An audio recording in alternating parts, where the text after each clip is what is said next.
هم في الأرض أقام الصلاة وآتى الزكاة ويأمرون بالمعروف ونهون عن المنكر দেশটা যদি মুসলমানের দেশ হয় আর যদি কোনো মুসলমান রাষ্ট্রপ্রধান কোন মুসলমান ব্যক্তি যদি ক্ষমতায় আসে তাহলে আমি আল্লাহর পক্ষ থেকে তার জন্য দায়িত্ব হলো চারখান ক্ষমতা এসে আমি আল্লাহর হুকুম পালন করবে। চারটা বলেন কয়টা?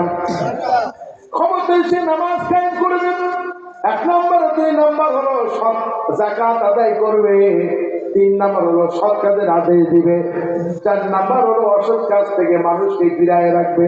বলেন 54 বছরে এমন কোন সরকার আমাদের দেশে এমন হয়েছে নাকি যে আল্লাহর এই হুকুমগুলি পালন করছিল?